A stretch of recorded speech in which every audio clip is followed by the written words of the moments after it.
¿Podría uno de los mayores íconos del siglo XX seguir guardando secretos incluso después de medio siglo de su pérdida? Hoy revelamos por qué la tumba de Bruce Lee fue reabierta tras 51 años, explorando teorías, documentos inéditos y lo que este acto podría significar realmente. Número 8. La vida y carrera tempranas de Bruce Lee.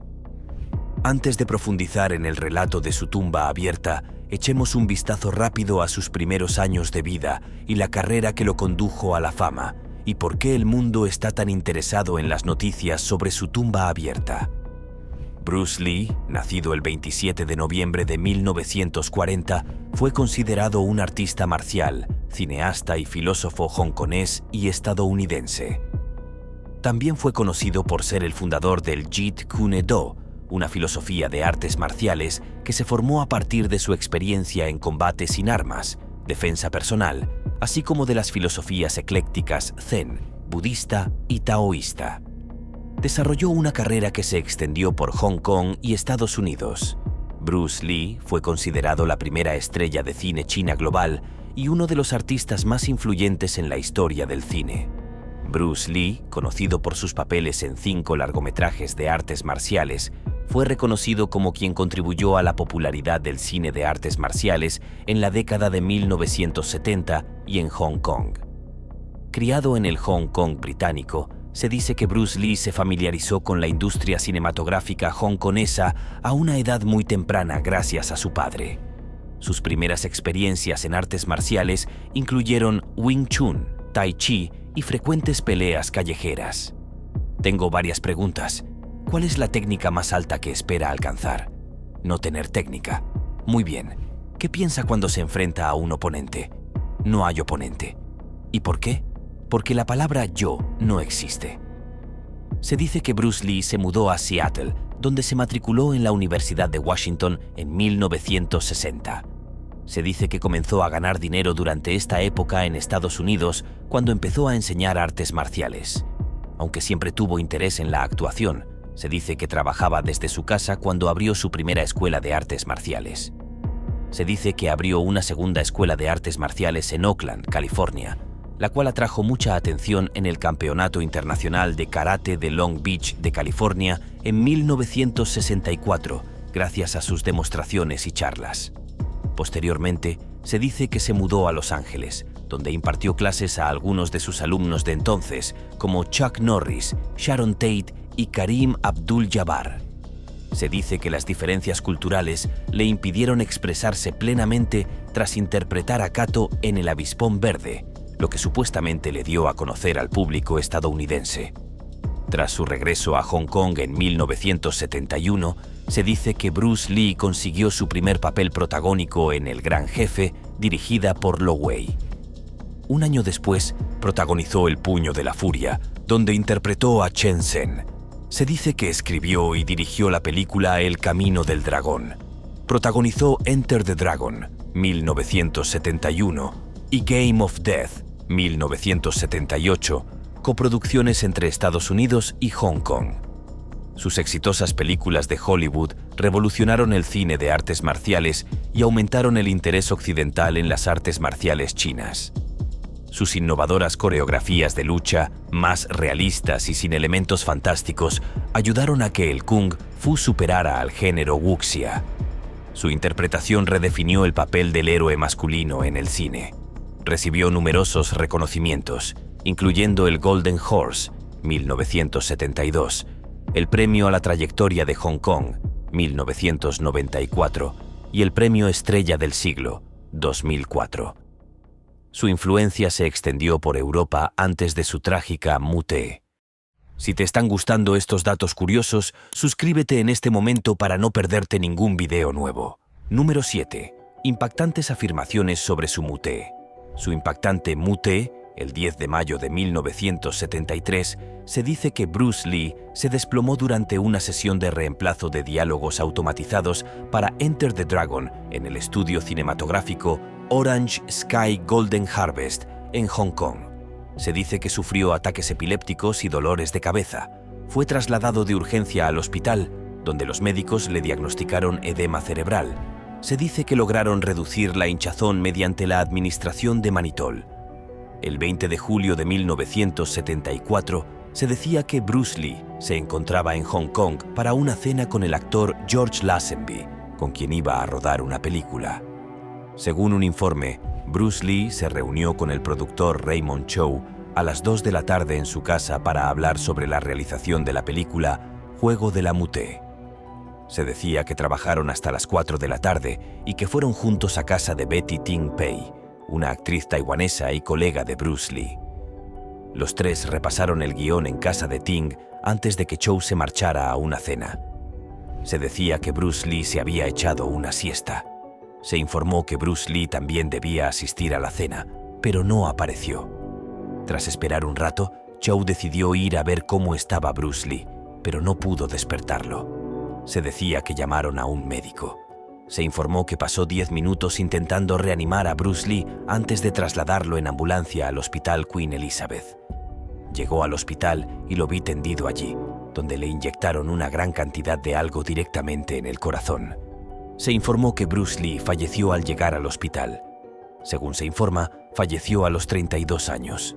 Se dice que Bruce fue enterrado el 25 de julio de 1973 en el cementerio Lakeview de Seattle. Taki Kimura, Steve McQueen, James Coburn, Danny Nosanto, Peter Chin y Robert, el hermano de Bruce Lee, asistieron al entierro. Se dice que circularon varios rumores sobre la causa de la mute de Bruce Lee, incluyendo rumores de una supuesta maldición sobre él y su familia.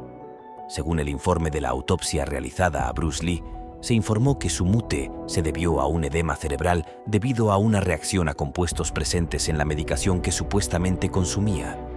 Según los resultados de la autopsia, se observó que el cerebro de Lee se había inflamado de 1400 a 1575, lo que representa un aumento del 12,5%. Se informó que Lee había tomado Equagesic el día de su mute, que contenía aspirina y el tranquilizante Meprovamato, aunque se dice que lo había consumido muchas veces antes. Inicialmente se especuló con la posibilidad de encontrar cannabis en el estómago de Bruce Lee, lo que podría haber contribuido a su mute. Ha llegado el momento que estábamos esperando. Prepárense para una revelación alucinante que los mantendrá en vilo. Número 6. Visita a la tumba abierta de Bruce Lee y reacciones. La tumba de Bruce Lee, recientemente inaugurada, ha atraído a numerosos visitantes. Se dice que la tumba del ícono de las artes marciales, ubicada en Seattle, no solo es una atracción turística, sino también un lugar de peregrinación nacional e internacional. Bruce Lee, quien se informó que falleció a los 32 años, sigue vivo de muchas maneras desde su mute. Se informó que los visitantes no solo han acudido a su tumba solos, sino también en grupos. El administrador del cementerio, George Nemeth Jr., comentó que tanta gente visitó la tumba que se plantaron arbustos alrededor para evitar que los visitantes pisotearan las demás tumbas. Incluso en días nublados, la tumba rara vez está sin visitantes. Comentó que la gente trajo mantas para cubrir las tumbas de Bruce Lee y su hijo Brandon, Bruce Lee, quien fue enterrado junto a él. Mencionó que la gente acudió con figuritas, cristales, velas, flores, naranjas, billetes y dinero de todo el mundo. En una exposición reciente en el Museo Wing Luk de la Experiencia Asiática Pacífica Americana, titulada ¿Conoces a Bruce?, se dijo que se exhibieron artículos como placas de identificación, camisetas, dibujos, cartas emotivas y una medalla de primer lugar de la Academia de Artes Marciales de Nueva Jersey. También hubo informes de un par de nunchakus hechos por Bruce Lee, quien los usó con brutal precisión en sus películas. También se decía que, sobre el guión de la ofrenda, se encontraban imágenes de visitantes a la tumba de Bruce Lee desde lugares tan lejanos como Nueva York, Denver, México, Inglaterra y Kazajistán. Se informó que el libro de visitas de la oficina del cementerio Lakeview contiene mensajes que datan de 1999. Eso no es todo. Nurlan Adakamov, de Kazajistán, comentó que trabajó duro para ahorrar dinero y cubrir los gastos de su viaje de Kazajistán a Estados Unidos. Añadió que el único propósito de su viaje era visitar la tumba de Bruce Lee y a sus hijos. Martin Serrano, un aficionado al taekwondo que visitó la tumba desde Tucson, comentó que cuando uno piensa en artes marciales modernas, el único nombre que le viene a la mente es Bruce Lee.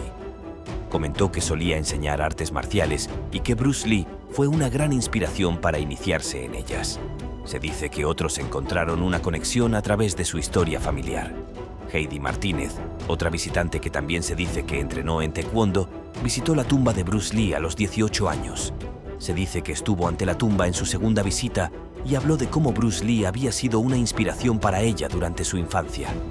La familia de Martínez, quien se dice que emigró a Estados Unidos desde Guatemala, percibió una conexión entre la historia de Bruce Lee y la de su familia. Kevin Dang, otro visitante de la tumba, elogió a Bruce Lee. Reconoció cómo Bruce Lee logró recuperarse de su lesión medular y su esfuerzo por defender a su familia. Habló de cómo inspiró a tantos artistas marciales y actores. Se dice que la tienda de Bruce Lee fue creada en línea por algunos visitantes que tomaron fotos de diferentes lados de la tumba. Se dice que la tienda en línea está disponible a diferentes precios, lo que convierte las imágenes de la tumba de Bruce Lee en una empresa rentable. Si este video te está haciendo más curioso por el mundo, dale like o pulgar arriba. Continuemos. Número 5. El puñetazo de 1 pulgada de Lee. El puñetazo de 1 pulgada de Bruce Lee es el movimiento más conocido en la historia de las artes marciales. Como su nombre indica, el puñetazo de 1 pulgada es una técnica que los artistas marciales utilizan para golpear objetivos a una distancia increíblemente corta. La idea de que, si se realiza correctamente, un atacante puede ejercer la fuerza suficiente para derribar a su oponente, lo hace único. El puño de 1 pulgada de Bruce Lee se hizo conocido ya en la década de 1960, unos 10 años antes de que Lee se convirtiera en una celebridad mundial de las artes marciales. Lee se hizo famoso al demostrarlo en el Campeonato Nacional de Karate de Playa. En aquel entonces, la comunidad de las artes marciales lo reconoció ampliamente. El interés por el puñetazo de 1 pulgada de Lee aumentó drásticamente a medida que su notoriedad se hacía más grande. Aunque Lee hizo tan famoso el movimiento que muchos artistas marciales de renombre de diferentes formas de Kung Fu ahora lo utilizan, Lee sigue siendo el practicante más conocido de la técnica. Sigue leyendo. La historia se está poniendo interesante. Lee no inventó el puñetazo de 1 pulgada repentinamente en 1964. Se basa en las artes marciales chinas en general y en la instrucción que recibió en su adolescencia. La experiencia de Lee en artes marciales comenzó en la década de 1950, cuando entrenó con el gran maestro Wing Chun, quien sentó las bases de su forma de Kung Fu, el Jeet Kune Do. Los principios del puño de 1 pulgada se derivan de su teoría. Dado que el Wing Chun es un estilo de combate cuerpo a cuerpo, Lee ya conocía técnicas diseñadas para este combate gracias a su entrenamiento en Wing Chun. Antes de que el puño de 1 pulgada se hiciera público, James DeMille, alumno de Bruce Lee, aportó información sobre el método de desarrollo de Lee. Afirmó que Lee desarrolló una versión mejorada de un movimiento de Wing Chun ya conocido. Lee intentó acortar la técnica experimentando con diversas posturas y ángulos, ya que creía que sería más efectiva si se realizaba a corta distancia. Finalmente, encontraron una combinación que funcionó. Lee demostró su poder en una ocasión al lanzar a alguien 4,8 metros hacia atrás y aterrizarlo de lleno en una silla. La precisión, la ejecución y la velocidad de Lee, un atributo crucial por el que el actor es reconocido actualmente, así como el ángulo preciso en el que lo ejecuta, son responsables de sus logros.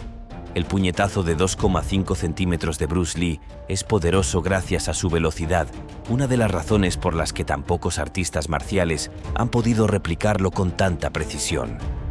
Su padre le enseñó los fundamentos de las artes marciales. Durante su adolescencia, Lee se vio envuelto en disputas entre bandas en Hong Kong, lo que resultó en numerosas peleas callejeras. Sus estudios de Wing Chun tuvieron un impacto significativo en su desarrollo como artista marcial. Tras sufrir derrotas a manos de miembros de bandas rivales, Lee, a los 16 años, entrenó Wing Chun con Ip Man a finales de 1956 y principios de 1957. Prácticas de forma, golpes con palos, ejercicios de mano, Técnicas con muñeco de madera y combate libre eran los componentes principales de las clases regulares de Ip Man. Las clases no seguían un horario predeterminado. Entre 1956 y 1958, Edward, entrenador del equipo de boxeo del St. Francis Xavier's College, entrenó a Lee en boxeo. En 1958, Lee derrotó a Gary Helms, el campeón defensor, por nocaut en la final del campeonato de boxeo de la escuela de Hong Kong. Tras su traslado a Estados Unidos, Lee recibió una gran influencia del campeón de boxeo de peso pesado Muhammad Ali, cuyos movimientos observó y adoptó en su estilo. Durante la década de 1960, Lee promovió el entrenamiento de artes marciales mixtas y se interesó especialmente en el grappling. Además de Gene Level, Lee recibió instrucción de varios judokas en Seattle y California, entre ellos Fred Sato, Jesse Glover, Taki Kimura, Hayward Nishioka y Wally Jota. Estudió tanto como enseñó. Número 4. Las tácticas de agarre de Lee. Los destacados luchadores Lou Thesz y Ed Lewis le habían enseñado a Lebel técnicas de agarre y judo vitales, así como técnicas de agarre. Se pueden encontrar en el Tao de Lee del Jeet Kune Doji. Han Jae, el instructor de Hapkido, también le enseñó algunas técnicas de agarre. Glover afirma que la principal observación de Lee sobre la ineficacia del judo era a la hora de agarrar al oponente. Durante su primera sesión de entrenamiento, Glover le mostró un Osoto Gari a Lee, lo cual le pareció una buena técnica. Pero no le gustaba que Glover tuviera que aferrarse a Lee. Lee aprendió a evitar ser placado o derribado por sus oponentes mientras vivía en Seattle. Glover decía que Lee no caería al suelo si conseguía que te pusieras de pie. Aún así, Lee le comentó a Lebel que deseaba incorporar el judo a su técnica de combate. Añadió proyecciones de judo, llaves de brazo y estrangulaciones al Jeet Kune Do, incluyendo el Osoto Gari. Lee mostró movimientos de agarre en sus películas, incluyendo El Camino del Dragón, donde su personaje remata a su oponente, Chuck Norris, con una llave de cuello. Inspirado por Lebel, Lee sentía que el agarre no era muy útil en la coreografía de acción porque no era visualmente distintivo. Además, Lee y Han Jae intercambian técnicas de agarre en El Juego de la Muté, y Lee USA la lucha libre para someter al personaje de Karim Abdul-Jabbar. El régimen de entrenamiento del Gran Gama, un indio que no es todo el dragón, Bruce Lee era un deportista extremo. Según su viuda, Linda Lee, veía a los atletas en televisión, hacía splits completos y nunca perdía la oportunidad de entrenar.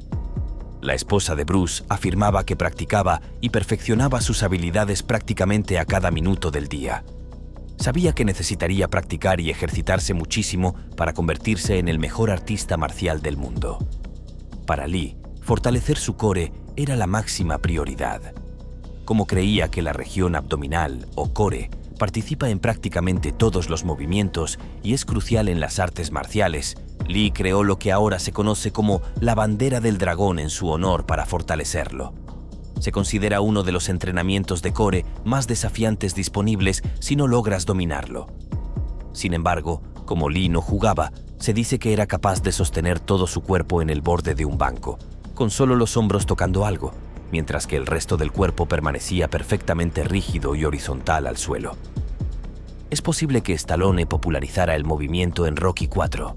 Hoy en día, los artistas marciales de todo el mundo utilizan los ejercicios de la bandera del dragón de Bruce como estándar debido a su capacidad para que los artistas marciales comprendan la importancia de tener músculos centrales fuertes. No se lo pierdan. La mejor parte del video está a la vuelta de la esquina. Número 3. La fuerza sobrehumana de Lee. El poder absoluto de Bruce Lee es uno de sus logros que mucha gente no reconoce.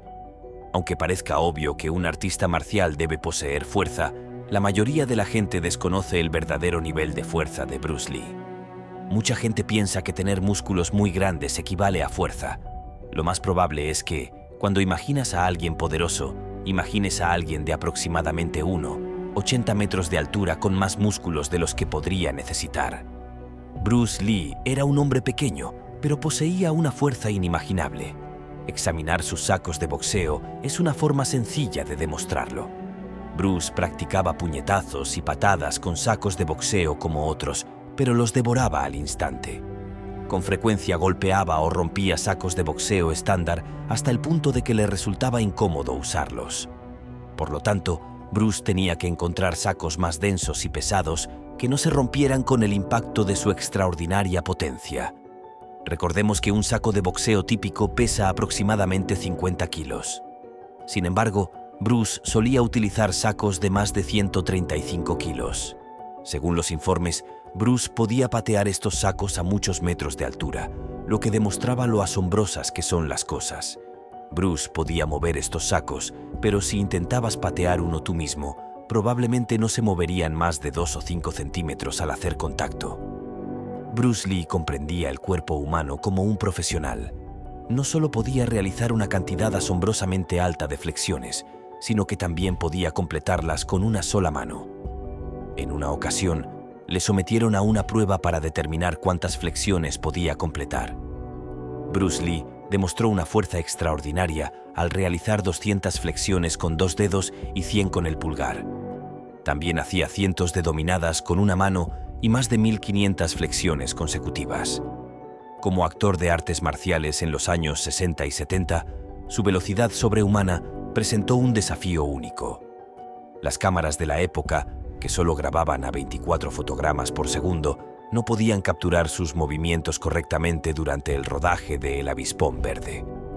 Como pronto descubrieron los cineastas, Bruce podía lanzar 9 golpes por segundo. Además, tenía una velocidad de despegue de 6 segundos. Bruce apareció inmóvil en numerosas escenas de combate porque capturar sus movimientos con una cámara que solo podía capturar 24 fotogramas por segundo como máximo era difícil. Los productores en el set afirmaron entonces que las imágenes que capturaron mostraban a Bruce inmóvil mientras sus enemigos descendían a su alrededor. Sin embargo, en realidad, su talento era demasiado excepcional para que las películas lo igualaran. Los cineastas tuvieron que pedirle a Bruce que redujera la velocidad para poder seguirlo correctamente, lo que ayudó a corregir el dilema. Pero incluso después de eso, sus movimientos se ven bastante borrosos en cámara. Si te gustan las películas de artes marciales, seguramente has visto Karate Kid. Al volver a ver la película, probablemente recuerdes una escena en la que Daniel LaRusso practica el uso de palillos para atrapar moscas. Lo que a simple vista parece fácil, resulta ser todo un reto. Bruce Lee, sin embargo, iría más allá. Lamentablemente, nunca hubo una foto perfecta de este logro. Sin embargo, según los informes, Bruce Lee lanzaba trozos de arroz al aire y usaba palillos para atraparlos. Utilizó esta acción para agudizar sus reflejos de la manera más extraordinaria imaginable. Se decía que era un experto en ello, pues veía el arroz prácticamente cada vez que lo lanzaban al aire. Sus reflejos eran significativamente más rápidos que los de cualquiera de sus rivales del momento. Y después de todos estos años, nadie ha podido igualar ni superar sus logros. Parece tan complejo que muchos hoy en día se preguntan si Bruce Lee fue capaz de lograrlo. Sin embargo, este es solo un ejemplo más de las habilidades sobrehumanas de Bruce Lee. Número 2. Jeet Kune Do. Bruce Lee es el creador y practicante del Jeet Kune Do, también conocido como JAD. Es un arte marcial híbrido que se traduce como vía del puño interceptor en chino. Se desarrolló como una nueva escuela de filosofía de artes marciales a partir de las experiencias de Lee en combate sin armas y defensa personal, así como de las creencias eclécticas del Zen, el budismo y el taoísmo. Como arte marcial ecléctico, se basa en un estilo de lucha fuertemente influenciado por el Wing Chun, el Tai Chi, el Taekwondo, el boxeo, la esgrima y el Jiu-Jitsu. El propio Bruce Lee nunca formalizó el Jeet Kune Do antes de su muté, lo que obligó a los practicantes posteriores de JAD a basarse en su interpretación de la filosofía creada por Bruce Lee. La idea central del Jeet Kune Do es interceptar al oponente y ejecutar las respuestas o contraataques correspondientes para impactar los ataques entrantes. El JAD también incorpora principios que ayudan a los practicantes a tomar decisiones instantáneas y a mejorar su estado físico y mental. La historia se volvió mucho más amena. 4 verdades universales del combate que Lee creía evidentes y que, si se seguían, conducirían al éxito en el combate. Se incorporaron al Jeet Kune Do. Consideraba que los 4 rangos de combate, en particular, eran cruciales para su desarrollo como artista marcial integral. Además, las artes marciales mixtas se vinculan principalmente a este principio. La idea de interceptar proviene de la creencia de los practicantes de JKD de que un ataque potente siempre es la mejor defensa. Lee creía que un oponente debía acercarse a un objetivo para atacarlo. Esto presentaba la oportunidad de interceptar ese ataque o movimiento. Interceptar ataques físicos no es la única aplicación del principio de interceptación. Según Lee, muchos mensajes no verbales y telegramas, movimientos sutiles que un oponente no percibe, pueden ser interpretados o interceptados y utilizados en beneficio propio, conformando el aspecto ofensivo del JKD. Las 5 formas de ataque son categorías de ataque que ayudan a los practicantes de Jeet Kune a organizar su repertorio de combate. La parte defensiva del JD consiste en las ideas de golpes y patadas detenidas, así como paradas y puñetazos simultáneos, tomadas de la esgrima europea y del principio del Wing Chun de golpeo y defensa simultáneos. Lee adaptó estas ideas al combate sin armas y las incorporó al marco del JKD. Además, estas ideas respaldan el otro principio de intercepción. Lee afirmó que los sistemas de artes marciales deben ser lo más adaptables posible. Con frecuencia utilizó la analogía del agua para explicar por qué la flexibilidad es una cualidad valiosa en las artes marciales. El agua posee una flexibilidad ilimitada. Como el agua, puede ser transparente o hacer invisibles los objetos, adaptarse a obstáculos o atravesarlos, y erosionar incluso las rocas más duras. Lee creía que un sistema marcial debía tener estas cualidades. Los estudiantes de JKD rechazan las tácticas convencionales y la pedagogía tradicional del Kung Fu, favoreciendo un enfoque flexible y dinámico. Como decía Lee, toma lo que te beneficia, desecha lo que no sirve. Los estudiantes estudian diversas formas de combate para mejorar su comprensión y arsenal de técnicas. Lee también demostraba su increíble velocidad con un truco de monedas. Colocaba una moneda en la mano extendida de alguien y antes de que pudieran cerrarla, no solo la quitaba, sino que la reemplazaba por otra diferente. Su velocidad era tal que nadie podía evitar que les arrebatara la moneda. Afortunadamente, Lee usó sus extraordinarias habilidades para propósitos honorables. Número 1. El legado y el impacto de Lee. Como héroe de la cultura pop del siglo XX que unió Oriente y Occidente, Lee es considerado por algunos comentaristas y artistas marciales como el artista marcial más influyente de todos los tiempos, situándolo entre las 100 personas más significativas del siglo XX. Lee ha sido objeto de varias biografías. Para 1988 se habían vendido más de 4 millones de ejemplares de una biografía. Las artes marciales mixtas, o MMA, son un deporte de combate inspirado en el Jeet Kune Do, una ideología híbrida de artes marciales desarrollada por Bruce Lee que se nutre de diversas técnicas de combate. Bruce Lee popularizó la idea de las artes marciales mixtas en Occidente con su sistema de Jeet Kune Do. Según las creencias de Lee, el mejor combatiente puede adaptarse a los tiempos, ser desestructurado, adoptar un estilo único y saltarse las normas establecidas. El interés de muchas personas por las artes marciales se atribuye principalmente a Lee. Entre ellos, varios luchadores de deportes de combate lo citan como inspiración. El gran boxeador Sugar Ray Leonard afirmó haber aprendido a perfeccionar su jab observando a Lee. El gran boxeador Manny Pacquiao comparó a Lee con su estilo de lucha, y el campeón de la UFC, Conor McGregor, ha hecho comparaciones entre él y Lee, afirmando que cree que Lee habría ganado la UFC si aún compitiera hoy. En la década de 1970, Lee inspiró a Joe Louis y Benny Urquidez a iniciar eventos de kickboxing de contacto completo en Estados Unidos. Jun Woo Ri, el padre del taekwondo estadounidense, aprendió de Lee lo que él llama la ocupación y la adaptó a su estilo. El campeón de boxeo de peso pesado, Muhammad Ali, aprendió la ocupación de Ri, quien posteriormente se convirtió en su entrenador. Ali utilizó esta técnica para someter a Richard Dunn en 1975. Varios otros competidores de la UFC han llamado a Lee su abuelo o padrino de las artes marciales mixtas, y muchos lo han citado como inspiración. Lee es reconocido por haber influido en la representación de los asiáticos en las películas estadounidenses. Desmintió la idea de que los hombres asiáticos eran más débiles que los hombres. Aya Seung-chung, profesor de la Universidad de Michigan, describió la representación que Lee hacía de los hombres asiáticos como rudos, fuertes y sexys, rompiendo con las ideas preconcebidas que los retrataban como coolies o sirvientes domésticos castrados e infantiles. La fama de Lee también creó un nuevo estereotipo asiático: el artista marcial. Al principio, el público norteamericano que veía sus películas era principalmente hispano, asiático y negro. Como cuando murió Brendan Lee, murió en el set de una película, en una escena de efectos especiales. Le dispararon con una pistola falsa, una pistola con balas de fogueo.